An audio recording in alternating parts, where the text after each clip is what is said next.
নমস্কার, নিউজ তৎকাল 24-এ আপনাদের সকলকে স্বাগত।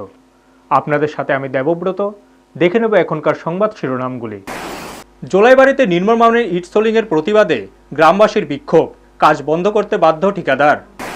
ধর্মনগরে ফাঁকা বাড়িতে দুঃসাহসিক চুরি, সোনা ও নগদ সহ প্রায় 2 লক্ষ টাকার ক্ষয়ক্ষতি। সংস্কারের অভাবে ধুঁকছে সাবরুমের অনন্ত চৌধুরী পাড়া উচ্চ বুনিয়াদী বিদ্যালয়, দ্রুত পদক্ষেপের দাবি। জোলাইবাড়ি কলসি বাজারে ভয়াবহ অগ্নিকাণ্ড, দোকানপাট পুড়ে ছাই। খোয়াইয়ে বেপরোয়া গাড়ির ধাক্কায় দোকানপাট ক্ষতিগ্রস্ত। 81তম জনশিক্ষা দিবস উদযাপন, সভাপতি নরেশ জমাতিয়া পতাকা উত্তোলন করলেন। এখন সংবাদ বিস্তারিত। গ্রামের রাস্তার নির্মমানের কাজের বিরুদ্ধে একজোট হয়ে প্রতিবাদে নামলেন এলাকাবাসী। মানুষের সম্মিলিত বিক্ষোভের মুখে শেষ পর্যন্ত রাস্তার কাজ বন্ধ রাখতে বাধ্য হলেন ঠিকাদার। ঘটনাটি ঘটেছে জোলাইবাড়ি ব্লকের পূর্ব চরকপাই গ্রাম পঞ্চায়েতের বিকর্ণ বৈদ্যপাড়ায়। জানা গেছে বেতাকা বাজার ভাইকোড়া থেকে লক্ষ্মীছড়া সড়ক পর্যন্ত প্রায় 3.5 কিলোমিটার রাস্তার ইট সোলিংয়ের কাজ চলছিল, কিন্তু কাজে ব্যবহৃত ইটের মান অত্যন্ত খারাপ বলে অভিযোগ তুলেছেন স্থানীয় বাসিন্দারা। এলাকাবাসীর দাবি, ইট হাতে নিয়ে সামান্য আঘাত করলে সেগুলি ভেঙে গুঁড়ো হয়ে যাচ্ছে। এমন ছবিও ইতিমধ্যে সামাজিক মাধ্যমে ভাইরাল হয়েছে। গ্রামবাসীদের আরও অভিযোগ, সংশ্লিষ্ট দপ্তরের কিছু আধিকারিকদের যোগ সাজসেই ঠিকাদার এই নিম্নমানের ইট ব্যবহার করতে পেরেছেন। এই পরিস্থিতিতে ক্ষুব্ধ এলাকাবাসী গুণগত মান বজায় রেখে রাস্তার কাজ সম্পূর্ণ করার দাবি জানিয়েছেন। পাশাপাশি বিষয়টি সঠিক তদন্ত ও ন্যায্য সমাধানের জন্য মুখ্যমন্ত্রীর হস্তক্ষেপও দাবি করেছেন তারা। ব্যুরো রিপোর্ট, নিউজ তৎকাল 24। সোলিংয়ের ভিতরে যে ইটের অবস্থা, একটা 2 নম্বর 3 নম্বরও না, এটা মানে 4 নম্বরও আরও এটা একটা অটো গেলেও ভাঙি যায়, গাড়ি গেলেও ভাঙি যায়, তারপরে হাতি মোড়া দিলেও ভাঙি যায়। এটা দিয়ে যদি সোলিং করা হয় তাহলে এই রাস্তাটা কি থাকবো? কোনোদিন থাকতো না। আর পাশে 2 সাইডে যে জায়গাটা আছে, এটি কিন্তু আমরা এই গ্রামবাসী সবাই মিলিয়া আমরা জায়গাটা মাংনা ছাড়িয়ে দিছি। প্রত্যেক পরিবারে 2 হাত 3 হাত করে জায়গা ছাড়িয়ে দিছি। কারো 2 ঘন্টা, 2.5 ঘন্টা, 3 ঘন্টা করেও জায়গা গেছে, কিন্তু আমরা তো বুঝে নিছি না।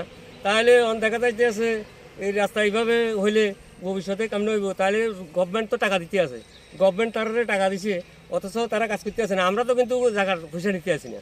তাই তারা তো এত নিম্নমানের কাজ করলে এটা কীভাবে রাস্তাটা কি সমস্যা, এটা কী হইব? তাহলে এটা তো ভালোভাবে আমরা কাজ করাইতে চাই। তারপরে এখানে কন্ট্রাক্টর অজয় ঘোষ, বাড়ি হয়েছে অমরপুর। তারপরে ইংলিশ ম্যান হয়েছে কি বেগম জানি, এটার নামটা আমার জানা নাই।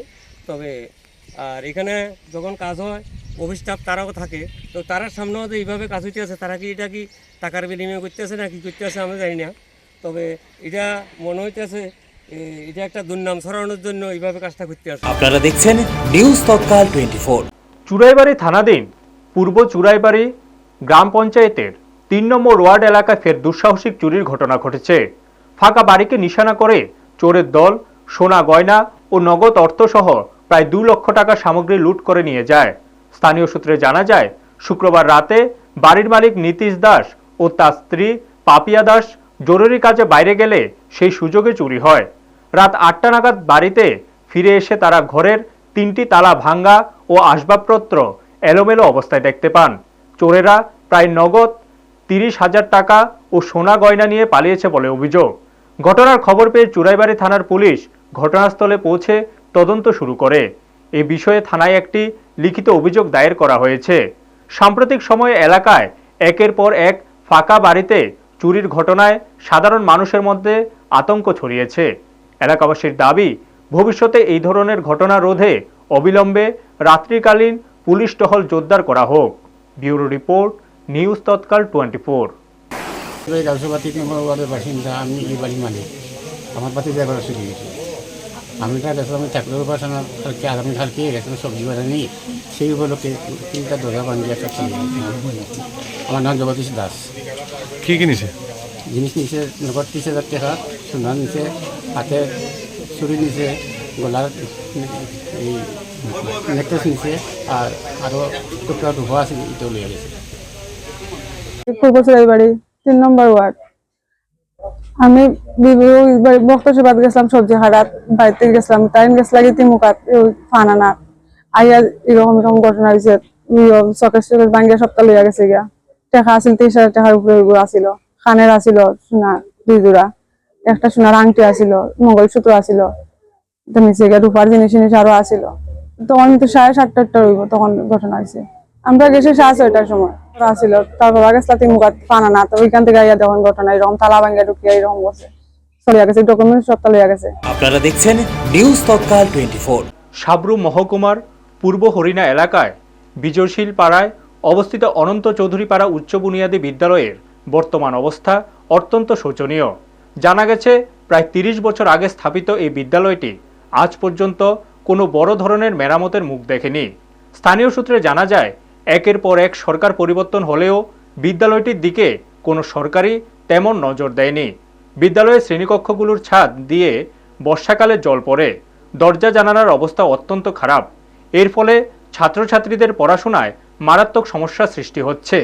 সবচেয়ে উদ্বেগজনক বিষয় হলো মিড ডে মিল খাওয়ার জন্য ছাত্রছাত্রীদের একটি মাটির তৈরি ঘরে যেতে হয়, যা বর্তমানে প্রায় ভাঙ্গাচোরা অবস্থায় রয়েছে। যে কোনো সময় দুর্ঘটনার আশঙ্কা থাকায় অভিভাবক ও এলাকাবাসীরা চরম উদ্বেগ প্রকাশ করেছেন।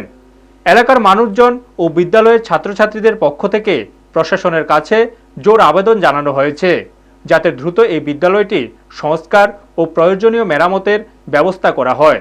শিক্ষার স্বার্থে অবিলম্বে পদক্ষেপ নেওয়ার দাবি উঠেছে সর্বত্র। ব্যুরো রিপোর্ট, নিউজ তৎকাল 24। আমাদের এই বিজয়শীলপাড়া স্কুলের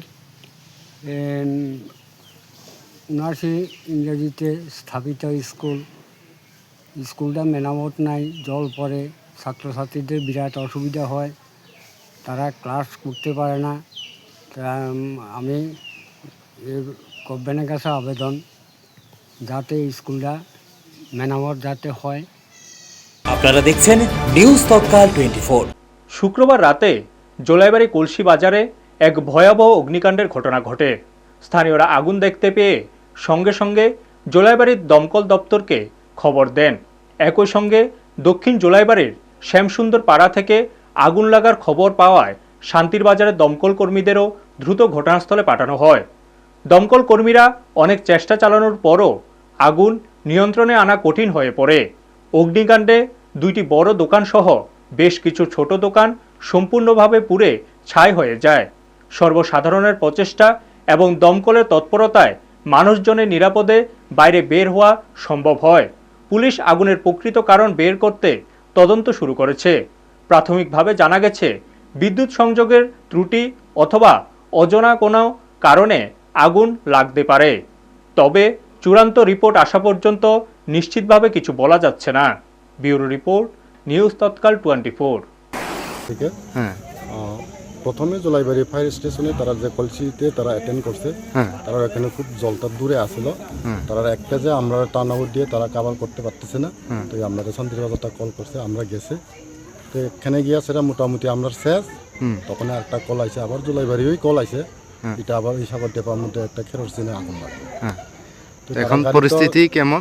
এখন সব মোটামুটি নিয়ন্ত্রণে আছে। আছে এখন সব। আপনারা দেখছেন নিউজ তৎকাল 24। খোয়াইয়ের লালছড়া ইন্দিরা চৌমুহনী এলাকায় এক বেপরোয়া গতিতে চলাচলকারী মালবাহী গাড়ি আশিস দাসের দোকানে ঢুকে ভয়াবহ দুর্ঘটনা ঘটে। ফলে দোকানের ভেতরের অংশ সম্পূর্ণভাবে ক্ষতিগ্রস্ত হয়। এদিকে গাড়িটি রাস্তার পাশ দিয়ে যাচ্ছিল এবং এক বাইক চালককে ধাক্কা দেয়। বাইক চালক গুরুতর আহত হওয়ার কারণে তাকে খোয়াই জেলা হাসপাতালে ভর্তি করা হয়েছে। বাইকটিও মারাত্মকভাবে ক্ষতিগ্রস্ত হয়। খোয়াই সুভাষ পার্ক পুলিশ ফাঁড়ির ওসি রঞ্জিত সরকার জানান, গাড়ির চালককে খোয়াই থানায় আটক করা হয়েছে। চালক মদ্যপান অবস্থায় ছিল কিনা তা নিশ্চিত করার জন্য তার মেডিকেল পরীক্ষা করা হয়েছে। দুর্ঘটনার পর প্রচুর লোক ঘটনাস্থলে জমায়েত হয়। পুলিশ দুর্ঘটনার কারণ এবং ক্ষয়ক্ষতির পরিমাণ যাচাই করছে বলে জানিয়েছেন। ব্যুরো রিপোর্ট, নিউজ তৎকাল 24। কিছুক্ষণ আগে আমাদের কাছে খবর আসে যে লালছড়াতে একটা গাড়ি আউটলাইন হয়ে একটা বাড়িতে প্রবেশ করে। তো সেই সংবাদে আমরা আসি এবং দেখতে পাই একটি গাড়ি TR 06B 1949 মালবাহী গাড়ি, যে গাড়িটা একটা বাড়িতে লালছড়াতে একটা বাড়িতে প্রবেশ করে এবং ওই গাড়িটা একটি লোক বাইক নিয়ে আসছিল, ওনাকেও ধাক্কা দেয় এবং উনি আহত হন। ওনাকে হাসপাতালে পাঠানো হয়েছে। এখন গাড়ির মালিকও এসেছে, কথাবার্তা চলছে। আপনারা দেখছেন নিউজ তৎকাল 24। রাজ্যে গণতন্ত্রের ভিত্তি মজবুত করতে এবং উপজাতি সম্প্রদায়ের মধ্যে শিক্ষার আলো পৌঁছে দিতে আজ থেকে 81 বছর আগে 27শে ডিসেম্বর দশরথ দেববর্মা, হেমন্ত দেববর্মা, সুধর্ণ দেববর্মা সহ 11 জন যুবক জনশিক্ষা সমিতি গঠন করেছিলেন।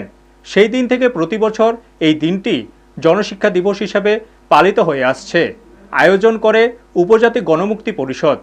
এবার 81তম বর্ষে পদার্পণ করল জনশিক্ষা দিবস। অন্যান্য বছরের মতো এবছরও দিনভর নানা কর্মসূচি হাতে নিয়েছে গণমুক্তি পরিষদ। শনিবার সকালে কেন্দ্রীয় মূল অনুষ্ঠান অনুষ্ঠিত হয় সিপিআইএম রাজ্য কার্যালয়ে। অনুষ্ঠানে প্রথমে গণমুক্তি পরিষদের পতাকা উত্তোলন করেন সভাপতি নরেশ জমাতিয়া। পরে উপস্থিত নেতৃবৃন্দ জনশিক্ষা আন্দোলনের অন্যতম স্থপিতদের প্রতিকৃতিতে পুষ্পার্ঘ অর্পণ করে শ্রদ্ধা জ্ঞাপন করেন।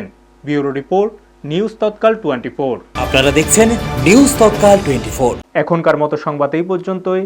পরবর্তী সংবাদের জন্য চোখ রাখুন নিউজ তৎকাল 24 এর পর্দায়।